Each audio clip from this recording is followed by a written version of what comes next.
ассалому алайкум дӯстони азиз, хуш омадед ба канали Нархи Наво. касе дар канали мо бори аввал аст, дар канал Обуна шавед ва дар видео лайк монданро фаромӯш накунед. дастгирии шумо пешравии ҳар ҳактаи мо шумост. дар имрӯза видео хонаҳои фурӯшӣ ва квартираҳои фурӯшӣ. агар шумо харидор бошед, видеоро то охир тамошо кунед. бохабар мешавед аз нархҳои хонаҳои фурӯшие ки дар Тоҷикистон бошанд. барои дастгирӣ кардани мо як дона лайки бепула монед. раҳмат бародаро барои дастгиритон, барои лайкмонитон.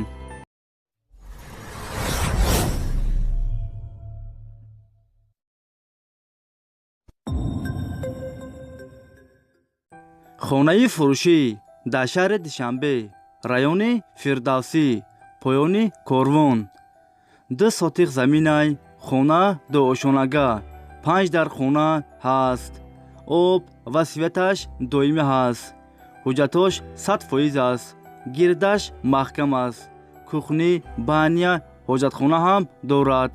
ремонти хонаҳо замонавӣ. ҳамаи хонаҳо Евроремонт. хонаро фавран фурӯхта мешавад. нархаш 500 000 сомон. касе харидор аниқ бошад, бо арзон ҳам мешавад гуфтагии соҳиби хона. агар шумо харидор бошед, занг занед, бо маълумоти бештарро аз соҳиби хона дастрас кунед. дӯстони азиз, дастгирӣ кардани моро фаромӯш накунед.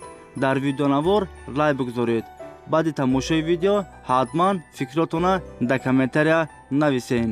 касе дар канали мо меҳмон аст, дар канал обуна шавед. як рӯз пас ё 2 рӯз пас видеои нави хонаи фурӯшӣ мешавад. ҳатман дар канал обуна шавед. мо мегузарем ба дигар хонаи фурӯшӣ.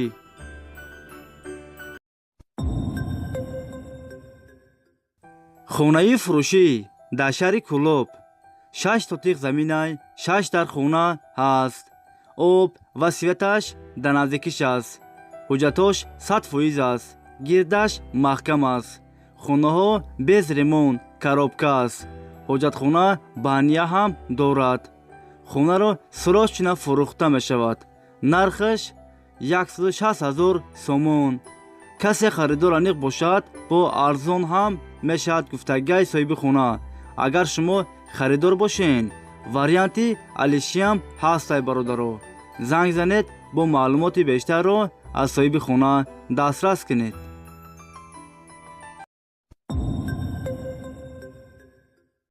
хонаи фурӯшӣ дар шаҳри Душанбе, райони Исмоили Сомонӣ. 2 комната квартира дар 7 ошона қарор дорад. 77 квадратный метр новостройка аст. хонаҳо без ремонт, коробка аст. об ва светаш доимӣ ҳаст. ҳуҷҷатош 100% аст. доми 15 ошонага, 2 лифт дорад. дар наздикии мактаб, садик, роҳи калон дар наздикиш аст. нархаш 360 000 сомон. касе харидор аниқ бошад, бо арзон ҳам мешавад гуфтагии соҳиби хона. агар шумо харидор бошед, занг занед, бо маълумоти бештарро аз соҳиби хона дастрас кунед.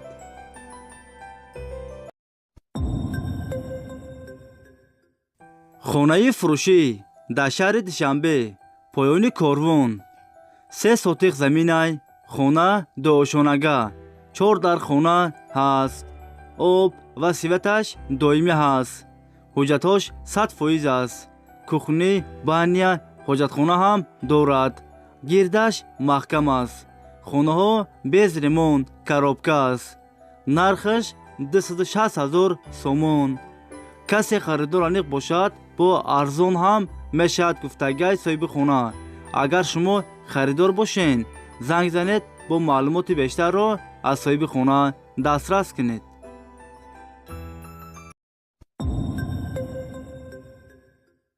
хонаи фурӯшӣ дар шаҳри Кӯлоб. 2 комната квартира дар 4 ошона қарор дорад. 37 квадратный метр. ремонти хонаҳо миёна. об ва светаш доимӣ ҳаст. ҳуҷҷатош 100% аст. хонаро срочно бо чиди чораш фурӯхта мешавад. дар наздикии мактаб, роҳи калон дар наздикиш аст. нархаш 150 000 сомон. کسی خریدار انیق باشد با ارزان هم میشد گفتگوی صاحب خانه. اگر شما خریدار باشین زنگ زنید با معلومات بیشتر را از صاحب خانه دسترس کنید.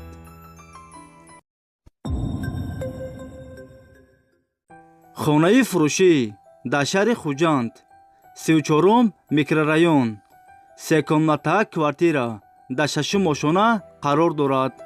80 کвадрат метр новостройка است.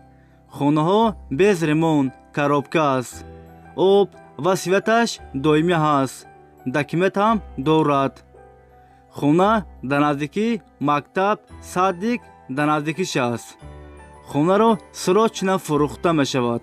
نرخش 230,000 سومون. کسی خریدار انیق باشد با ارزان هم می شود گفتگوی صاحب خانه. اگر شما خریدار باشین زنگ زنید با معلومات بیشتر را از صاحب خانه دسترس کنید.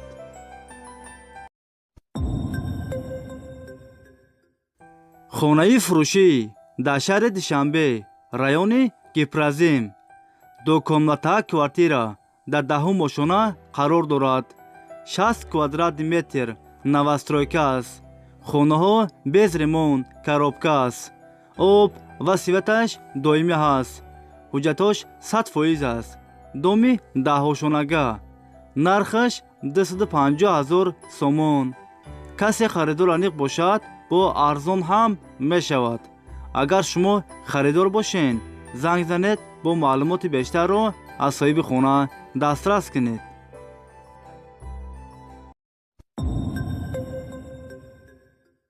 خونه‌ای فروشی در شهر بختر قرغان-تپه 2 کامناته کوارتیره در 5 ماشونه قرار دارد. 63 کвадрат метр новостройка است.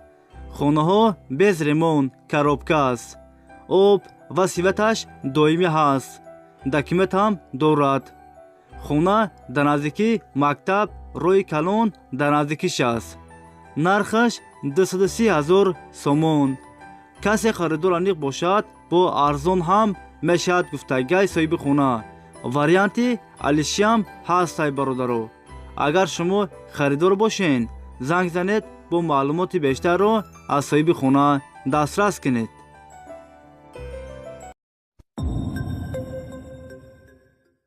خونه‌ای فروشی در شهر خوجند 12 میکرورایون 1 کامناته کوارتیره در 6 ماشونه قرار دارد. 48 کвадрат метр новостройка است. خانه‌ها без ремонт коробка است. آب و سویتش دائمی است. دکمت هم دارد. خانه را سراچ فروخته می شود. نرخش 135,000 سومون. کسی خریدار انیق باشد با ارزان هم می شود گفتگوی صاحب خانه. اگر شما خریدار باشین زنگ زنید با معلومات بیشتر را از صاحب خانه دسترس کنید.